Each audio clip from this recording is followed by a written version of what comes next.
என் உயிரிலும் மேலான அன்புக்குரிய சொந்தங்கள் அனைவருக்கும் இனிதான வணக்கங்கள். நேற்றைய காற்று நிகழ்ச்சியின் வாயிலாக உங்கள் அனைவரையும் சந்திப்பதில் மகிழ்ச்சி. நேற்றைய காற்று இது மலையக காற்று. உலக சாதனை படைத்த பரதம் இலங்கையின் பெருமையாக இருக்கிறது. இன்று இலங்கையில் நடைபெற்ற 5000க்கும் மேற்பட்ட நடன கலைஞர்கள் இணைந்து நிகழ்த்திய உலக சாதனை முயற்சியான பரதநாட்டிய நிகழ்வு சமூக வலைத்தளங்களில் பெரும் கவனத்தை ஈர்த்தது மட்டுமல்ல, உலகளாவிய ரீதியில் அதிகமாக பேசும் பொருளாக மாறியிருக்கிறது. காற்றோடு கலந்த கலை, பாரம்பரியத்தோடு இணைந்த பெருமை, இது உங்கள் நெஞ்சங்களை தொட்டு செல்லும் நேற்றைய காற்று இன்று பரதம் பற்றி பேசப்போகிறது. உலகம் முழுவதும் வாழும் தமிழ் மக்களின் கலாச்சார பெருமையை எடுத்துரைக்கும் இன்னும் ஒரு சிறப்பான நிகழ்ச்சியுடன் உங்களை இன்று நான் சந்தித்திருக்கிறேன். பரதநாட்டியம் என்பது வெறும் நடனம் அல்ல, அது உணர்வின் மொழி, அது பண்பாட்டின் அடையாளம், அது 1000 ஆண்டுகள் பழமையான தமிழர்களின் கலை மரபு. இன்று ஆயிரக்கணக்கான கலைஞர்கள் ஒரே மேடையில் இணைந்து உலக சாதனை நோக்கி பயணித்தது ஒரு சாதாரண நிகழ்வு அல்ல. இது உலகிற்கு ஒரு செய்தியாக இருக்கிறது. தமிழர் கலை இன்னும் உயிரோடு இருக்கிறது. இலங்கை மண்ணில் நடைபெற்ற இந்த மாபெரும் பரதநாட்டியம் உலக சாதனை முயற்சி பல இளம் தலைமுறையினருக்கு ஊக்கமாக அமைந்திருக்கிறது என்றால் அது மிகையல்ல. ஒரு மரம் ஒரே நாளில் வளராது, ஒரு கலைஞரும் ஒரே நாளில் உருவாக மாட்டார்.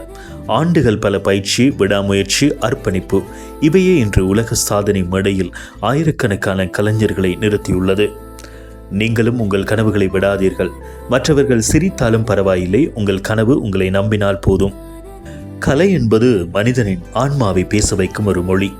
அந்த கலைகளில் 1000 ஆண்டுகள் பழமையான ஒரு அற்புதமான கலைதான் பரதநாட்டியம். இன்று உலகமே வியந்து பார்க்கும் இந்த கலை எவ்வாறு தோன்றியது, அதன் பின்னால் இருக்கும் வரலாறு என்ன, ஏன் இது தமிழர்களின் பெருமையாக கருதப்படுகிறது, அதை பற்றி தான் இன்றைய நேற்றைய காற்று நிகழ்ச்சியில் நாம் தெரிந்து கொள்ளப் போகிறோம், அறிந்து கொள்ளப் போகிறோம். பரதநாட்டியம் என்பது வெறும் நடனம் அல்ல, அது இசை, இலக்கியம், ஆன்மீகம், உணர்ச்சி, உடல் மொழி ஆகிய அனைத்தையும் ஒன்றாக இணைக்கும் ஒரு அற்புத கலை.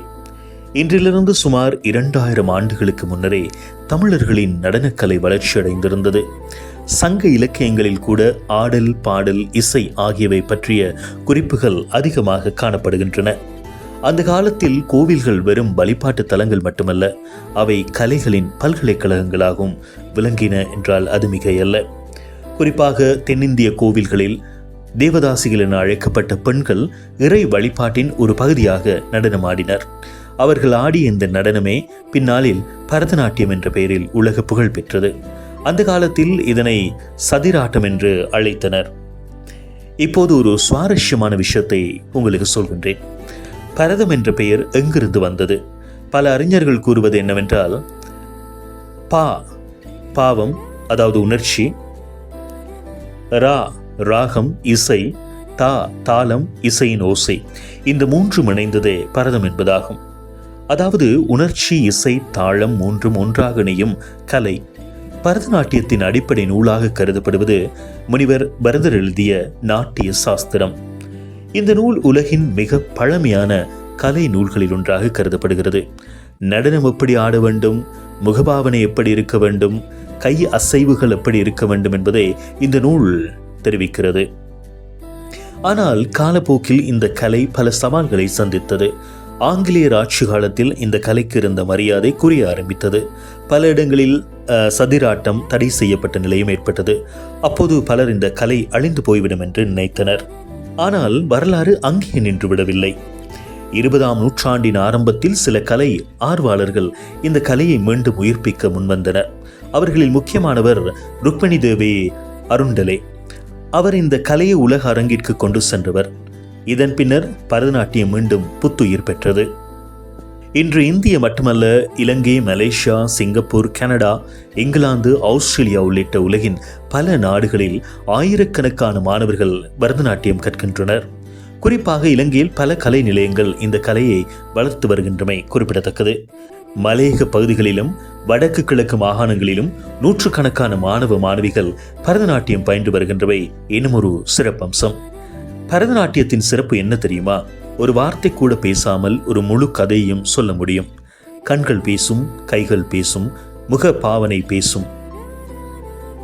அதனால்தான் பரதநாட்டியம் மௌன மொழி என்று அழைக்கப்படுகிறது. ஒரு நல்ல பரதநாட்டிய கலைஞராக உருவாக பல ஆண்டுகள் பயிற்சி தேவை. உடல் கட்டுப்பாடு, மன ஒருமைப்பாடு, தாள அறிவு, இசை அறிவு, பொறுமை இவை அனைத்தும் அவசியம். அதனால்தான் பரதநாட்டியம் ஒரு நடனம் மட்டுமல்ல, அது ஒரு வாழ்க்கை ஒழுக்கம். இன்று உலக சாதனை முயற்சிகளில் ஆயிரக்கணக்கான கலைஞர்கள் ஒன்றாக இணைந்து பரதநாட்டியம் ஆடுவது இந்த கலை இன்னும் உயிரோடு இருக்கிறது என்பதற்கான சான்றாகும். இது வெறும் சாதனை அல்ல, இது நமது பண்பாட்டின் வெற்றி, இது நமது பாரம்பரியத்தின் வெற்றி, இது தமிழர் கலை உலக அரங்கில் தொடர்ந்து ஒலித்துக் கொண்டிருப்பதற்கான அடையாளம். அன்பான உறவுகளே, ஒரு சமூகம் தனது கலையை மறந்துவிட்டால் அதன் வரலாற்றையும் இழந்துவிடும். ஆனால் தனது கலையை பாதுகாக்கும் சமூகம் என்றென்றும் வாழும். ஆகவே நமது பாரம்பரிய கலைகளை நேசிப்போம், கற்றுக்கொள்வோம், அடுத்த தலைமுறைக்கு கொண்டு செல்வோம். கலை வாழட்டும், பண்பாடு வளரட்டும், தமிழர் பெருமை உலகெங்கும் பரவட்டும் என்று கூறி உங்களிடமிருந்து விடைபெற்றுக் கொள்வது நான் உங்களுடைய லங்கேஷ். இது குரல் மேக்ஸினுடைய நேற்றைய காற்று. இது மலேக காற்று. நாளையும் மீண்டும் ஒரு நிகழ்வோடு உங்களை சந்திக்கின்றேன்.